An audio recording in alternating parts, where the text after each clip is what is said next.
Hello friends, स्वागत है आपका किताबों की आवाज़ में। आज हम बात करेंगे दुनिया की सबसे बेहतरीन किताब द आर्ट ऑफ रिस्क के बारे में। कमरे की खिड़की थोड़ी खुली हुई थी। बाहर की ठंडी हवा बिना किसी आवाज़ के अंदर आ रही थी। हवा इतनी हल्की थी कि अगर ध्यान ना दिया जाए तो उसका एहसास भी ना हो। पर्दा बस थोड़ा सा हिलता था, जैसे खुद से ही सांस ले रहा हो। कमरे में कोई शोर नहीं था, ना कोई बातचीत, ना कोई हलचल, सिर्फ एक गहरा सन्नाटा। कबीर की आंखें सामने खुली किताब पर टिकी हुई थी। किताब उसके हाथ में थी, लेकिन पकड़ बहुत ढीली नहीं थी। ऐसा लग रहा था जैसे वह किताब को नहीं, बल्कि उस पल को थामे हुए हो। वह कुर्सी पर सीधा नहीं बैठा था, थोड़ा आगे झुका हुआ, जैसे किताब के भीतर उतर जाना चाहता हो। उसकी पीठ पर ठंड का हल्का असर था, लेकिन उसने ध्यान नहीं दिया। कबीर उन लोगों में से था जो बाहर से शांत दिखते हैं, लेकिन अंदर बहुत कुछ चल रहा होता है। उसकी आंखें पन्ने पर थी, पर उसका मन कई दिशा में बटा हुआ था। कभी बीते दिनों की तरफ, कभी आने वाले कल की तरफ। किताब का नाम अभी सामने नहीं था, कवर उल्टा रखा हुआ था, जैसे कबीर ने जानबूझकर उसे छुपा दिया हो, खुद से भी। पहले कुछ पन्ने बहुत साधारण थे, कोई भारी शब्द नहीं, कोई बड़ी बड़ी बातें नहीं, बस सीधी सी पंक्तियाँ जो बहुत धीरे धीरे अंदर उतर रही थी। किताब किसी सपने से शुरू नहीं हो रही थी, ना ही किसी जीत की कहानी से। वह एक सवाल से शुरू हो रही थी, ऐसा सवाल जो ज़्यादातर लोग खुद से नहीं पूछते।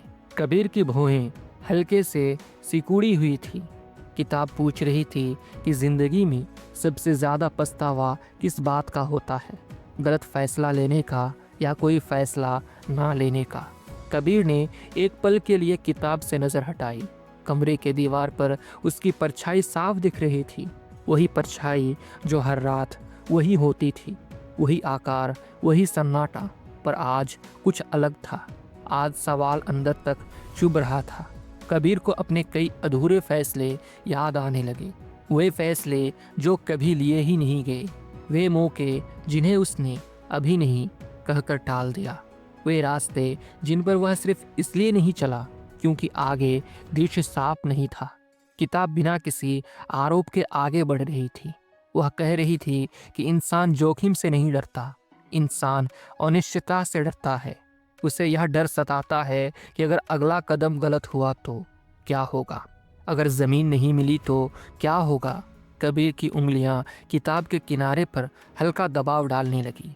यह बातें नई नहीं थी, लेकिन पहली बार कोई इन्हें इतनी शांति से कह रहा था, बिना डराए, बिना जोर डाले। घड़ी की सुइयों की आवाज़ अब थोड़ी साफ सुनाई देने लगी थी। कबीर ने पन्ना पलटा। अब किताब कुछ उदाहरण की तरफ बढ़ रही थी।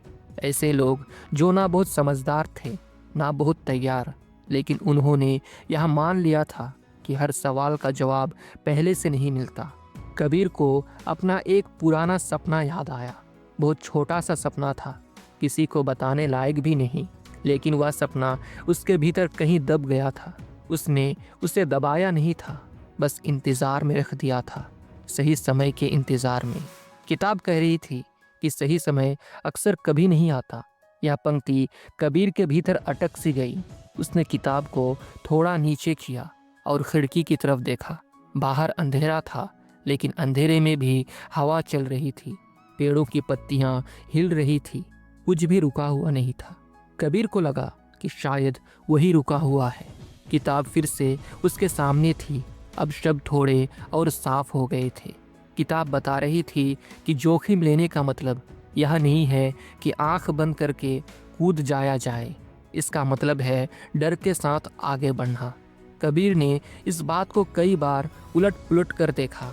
उसने हमेशा सोचा था कि डर खत्म होने के बाद कदम उठाना चाहिए, लेकिन किताब यह कह रही थी कि डर खत्म नहीं होता, डर साथ चलता है। फर्क सिर्फ इतना है कि कुछ लोग डर को रास्ता बना लेते हैं और कुछ लोग उसे दीवार। कबीर की सांसें थोड़ी गहरी हो गई। कमरे में ठंड अब साफ महसूस हो रही थी, लेकिन कबीर अब भी वहीं बैठा था। उसने कुर्सी बदली नहीं थी, किताब बंद नहीं की थी, कहानी अब उस जगह पहुंच रही थी जहां किताब यह समझा रही थी कि जोखिम से बचना एक तरह का धीमा नुकसान है, ऐसा नुकसान जो रोज रोज थोड़ा थोड़ा होता है। कबीर को लगा जैसे यह बात उसी के लिए लिखी गई हो। वह जानता था कि उसने कई बार खुद को सुरक्षित रखा, लेकिन उस सुरक्षा की कीमत भी उसने चुकाई थी। धीरे धीरे बिना शोर के बाहर कहीं दूर कोई आवाज आई और फिर सब शांत हो गया। कबीर ने अगला पन्ना पलटा। अब किताब सवाल पूछ रही थी, क्या कभी ना गिरना ज्यादा जरूरी है या गिरकर उठना और फिर सीखना ये जरूरी है? कबीर के होंठ अपने आप हल्के से सिमट गए। उसे एहसास हुआ कि वह किताब पढ़ नहीं रहा, वह खुद को पढ़ रहा है। किताब अभी बहुत कुछ कहना चाहती थी। कबीर की आंखें पन्नों पर टिकी रही। कहानी अभी रुकी नहीं थी। कबीर उसी जगह बैठा रहा। घड़ी की सुइयों ने कुछ और चक्कर पूरे कर लिए थे। कमरे में वही ठंड थी, वही सन्नाटा, लेकिन अब वह सन्नाटा खाली नहीं था, उसमें सोच भर गई थी। किताब उसके हाथों में पहले जैसे ही थी, पर अब पकड़ थोड़ी अलग थी, जैसे कबीर किताब को नहीं बल्कि खुद को संभाल रहा हो। पन्ने आगे बढ़ते गए। अब किताब सिर्फ जोखिम की बात नहीं कर रही थी, वह यह दिखा रही थी कि इंसान किस तरह अपने दिमाग में डर को बड़ा करता है, कैसे छोटी सी अनिश्चितता समय के साथ एक विशाल दीवार बन जाता है। कबीर को एहसास हुआ कि उसने जिंदगी में ज्यादातर फैसले इसी दीवार को देखकर रोके थे। किताब कह रही थी कि दिमाग भविष्य को सुरक्षित बनाने की कोशिश करता है, लेकिन भविष्य कभी सुरक्षित नहीं होता, वह हमेशा अधूरा रहता है, हमेशा धुंधला। कबीर ने पन्ना पलटा। अब शब्दों में थोड़ी और गहराई थी। किताब यह समझा रही थी कि जोखिम से बचने वाला इंसान अक्सर खुद को बहुत समझदार मानता है। उसे लगता है कि वह सोच समझकर चल रहा है, लेकिन सच यह है कि वह सिर्फ अपने डर को तर्कों से ढक रहा होता है। कबीर की आंखें कुछ पंक्तियों पर टिक गईं। उसे याद आया कि उसने कितनी बार लॉजिक का सहारा लिया था। यह समय सही नहीं है, अभी हालत ठीक नहीं है, पहले थोड़ा और सीख लेना चाहिए। किताब बहुत शांति से कह रही थी कि सीखना कभी पूरा नहीं होता, और जो इंसान सीखने के नाम पर चलना टाल देता है वह असल में चलने से डर रहा होता है। कबीर ने हल्की सी सांस ली। बाहर हवा ने खिड़की से टकराकर एक धीमा आवाज की। पर्दा फिर हिला। कमरे की ठंड अब उसके हाथों तक पहुंच चुकी थी। फिर भी कबीर वहीं बैठा था। किताब अब लोगों की आदतों पर बात कर रही थी। वह बता रही थी कि ज्यादातर लोग बड़े जोखिम से नहीं बल्कि छोटे जोखिम से बचते हैं। वो फ़ोन करने से डरते हैं, सवाल पूछने से डरते हैं, नए लोगों से बात करने से डरते हैं, और यही छोटे छोटे डर समय के साथ बड़े पछतावे बन जाते हैं। कबीर को लगा जैसे किसी ने उसके भीतर रखी हुई फाइलें एक एक करके खोल दी हों। उसे याद आया कि कैसे उसने कई बार किसी से बात करने का मन बनाया, लेकिन अंत में चुप रह गया। कैसे उसने कुछ मौके सिर्फ इसलिए छोड़ दिए क्योंकि उसे ना सुनने का डर था। किताब कह रही थी, ना सुनना नुकसान नहीं है, असली नुकसान यह है कि सवाल ही ना पूछा जाए। कबीर ने पन्ना पलटा। अब किताब निर्णय लेने की बात कर रही थी।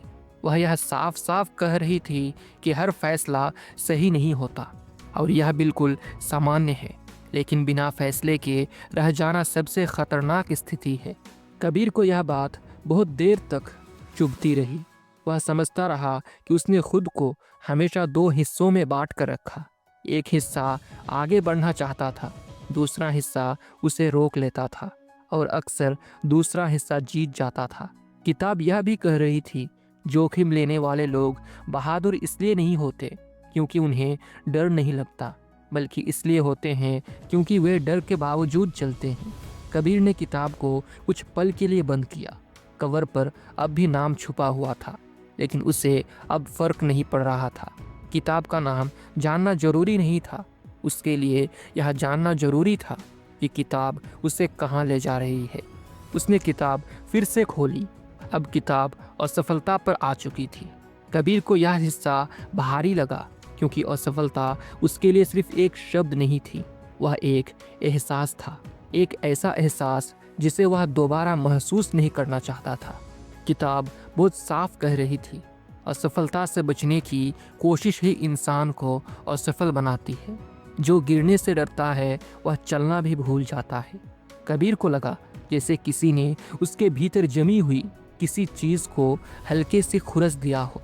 उसने महसूस किया कि वह हमेशा गिरने को अंतिम हार मानता रहा, जबकि किताब गिरने को सीखने का हिस्सा बता रही थी। घड़ी की आवाज़ अब उसे परेशान नहीं कर रही थी। समय बह रहा था और उसके साथ साथ कबीर की सोच भी। किताब अब उन लोगों की बात कर रही थी जिन्होंने छोटे छोटे जोखिम लिए थे। कोई बड़ा जुआ नहीं, बस ऐसा फैसला जो डर के बावजूद लिए गए थे, और उन्हीं फैसलों ने धीरे धीरे रास्ता बनाया। कबीर को पहली बार यह एहसास हुआ कि उसे जिंदगी से कोई बहुत बड़ी छलांग नहीं चाहिए थी, उसे बस पहला कदम चाहिए था। किताब कह रही थी कि पहला कदम अक्सर सबसे डरावना होता है, क्योंकि वही पुराने पैटर्न को तोड़ता है। कबीर के भीतर हलचल हुई। वह जानता था कि उसके भी एक पुराना पैटर्न है, सोचो, फिर और सोचो, और अंत में कुछ मत करो। किताब उस पैटर्न को बहुत धीरे धीरे तोड़ रही थी। अब शब्द ज़्यादा गहरे नहीं थे, लेकिन ज़्यादा साफ थे। किताब यह बता रही थी कि जोखिम लेना कोई एक दिन का काम नहीं है, यह एक आदत है, जैसे डर से बचना भी एक आदत होती है। कबीर को लगा कि उसने अब तक गलत आदत को पोषित किया है। उसने किताब के पन्नों को फिर पलटा।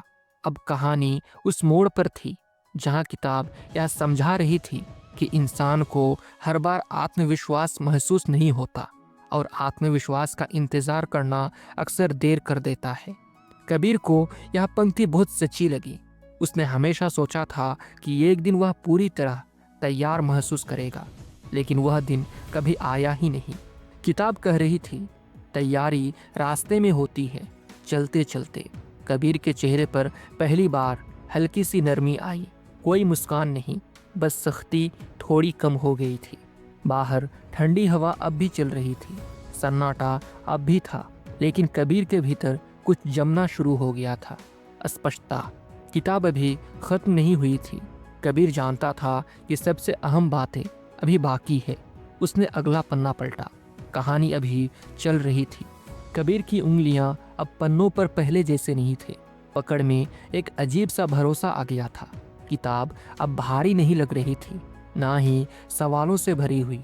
जैसे जैसे पन्ने आगे बढ़ रहे थे, वैसे वैसे भीतर का बोझ हल्का होता जा रहा था। अब किताब अपने आखिरी विचारों की तरफ बढ़ रही थी। वह यह साफ कह रही थी, जोखिम कोई दुश्मन नहीं, वह तो बस एक दर्पण है जो इंसान को दिखता है कि वह खुद को कितना जानता है और कितना नहीं।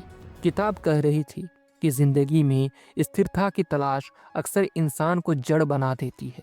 कबीर इस बात को बिना विरोध के स्वीकार कर रहा था। उसे एहसास हुआ कि उसने स्थिरता को सुरक्षित समझ लिया था, जबकि वह सुरक्षा नहीं, सिर्फ आदत थी। एक ऐसी आदत जिसने उसे चलने से रोक दिया था। किताब अब नियंत्रण की बात कर रही थी। वह बता रही थी कि इंसान जिंदगी को कंट्रोल नहीं कर सकता, वह सिर्फ अपने फैसलों को कंट्रोल कर सकता है। और जब इंसान यह भ्रम छोड़ता है कि सब कुछ उसके हाथ में होना चाहिए, तभी वह सही मायने में जोखिम लेना सीखता है। कबीर को यह बात बहुत सच्ची लगी। उसने हमेशा यह चाहा था कि रास्ता साफ हो, परिणाम दिखें, नुकसान ना हो, लेकिन किताब यह कह रही थी कि यही चाह इंसान को बांध देती है। बाहर हवा अब थोड़ी धीमी हो गई थी। कमरे में ठंड अब भी थी, लेकिन वह चुभ नहीं रहा था। कबीर ने महसूस किया कि वह अब शरीर से ज़्यादा भीतर से गर्म है, किसी आग से नहीं बल्कि समझ से। किताब यह भी बता रही थी कि साहस कोई अचानक पैदा होने वाली चीज़ नहीं है, वह छोटे छोटे फैसलों से बनता है। हर बार जब इंसान डर के बावजूद कुछ करता है, वह साहस को थोड़ा और मजबूत कर देता है। कबीर के भीतर एक बहुत पुरानी बात साफ होने लगी थी। उसे जिंदगी से कोई बड़ा चीज़ नहीं चाहिए था, उसे बस यह चाहिए था कि वह खुद से भागे नहीं। किताब अब अंतिम पन्नों पर थी। अब शब्द बहुत कम थे, लेकिन उनका असर गहरा था। किताब कह रही थी, जोखिम लेने का मतलब जीतना नहीं है, जोखिम लेने का मतलब है खुद के सामने ईमानदार होना। कबीर को लगा जैसे यह पंक्ति उसके लिए लिखी गई हो। उसने कितनी बार खुद से झूठ बोला था, खुद को समझाया था कि वह खुश है, कि सब ठीक है, जबकि भीतर कहीं कुछ अधूरा रह गया था। किताब यह कह रही थी कि अधूरापन कोई कमी नहीं है, वह संकेत है कि कुछ और भी किया जा सकता है। कबीर ने आखिरी पन्ना पलटा, किताब समाप्त हो गई थी। वह कुछ पल तक यूं ही बैठा रहा। किताब खुली हुई थी लेकिन शब्द खत्म हो चुके थे। अब कमरे में फिर वही सन्नाटा था, लेकिन यह वही सन्नाटा नहीं था जिससे कहानी शुरू हुई थी। अब यह सन्नाटा खाली नहीं था, यह सन्नाटा भरा हुआ था। कबीर ने किताब को धीरे से बंद किया। कवर पर अब नाम साफ दिख रहा था, लेकिन उसने उस पर ज्यादा देर नहीं देखा। किताब का काम पूरा हो चुका था, जो लेना था वह मिल चुका था। उसने किताब को अपने पास रख दिया, खिड़की से बाहर देखा। वही ठंडी हवा, वही अंधेरा, वही रात, लेकिन अब सब कुछ थोड़ा साफ लग रहा था, जैसे किसी ने धुंध हटा दी हो। कबीर जानता था कि उसकी जिंदगी एकदम बदल नहीं जाएगी, ना कोई चमत्कार होगा, ना कोई तुरंत लिया गया बड़ा फैसला। लेकिन एक चीज बदल चुकी थी, अब वह जोखिम से भाग नहीं रहा था। कहानी यहीं समाप्त हो चुकी थी। कबीर कुर्सी से उठा नहीं, वह बस वहीं बैठा रहा, किताब बंद किए हुए। कमरे में वही ठंडी हवा थी जो शुरुआत में थी, वही पर्दा हल्के से हिल रहा था, वही घड़ी टिक टिक कर रही थी। बाहर की दुनिया वैसी ही थी, लेकिन कबीर वैसा नहीं था। उसके भीतर अब जल्दबाजी नहीं थी, ना ही किसी को साबित करने की बेचैनी। बस एक शांत सा भरोसा था कि जिंदगी को पूरी तरह समझना जरूरी नहीं, बस उससे भागना बंद करना जरूरी है। उसने किताब को एक बार और देखा, फिर उसे मेज पर रख दिया। खिड़की से आती ठंड हवा उसके चेहरे से टकराई। उसने आंखें कुछ पल के लिए बंद कर ली। सांसें गहरी थी, मन हल्का था। अब कोई सवाल अधूरा नहीं लग रहा था। कहानी पूरी हो चुकी थी, किताब पूरी हो चुकी थी, और कमरे के उस शांत सन्नाटों में यह एहसास साफ था। तो आज की समरी पूरी हो चुकी है। और हाँ, अगर आपको यह समरी पसंद आई हो तो इसे एक लाइक जरूर करें, और इसी तरह की बुक समरीज के लिए हमारे चैनल किताबों की आवाज़ को सब्सक्राइब करना मत भूलिए। धन्यवाद।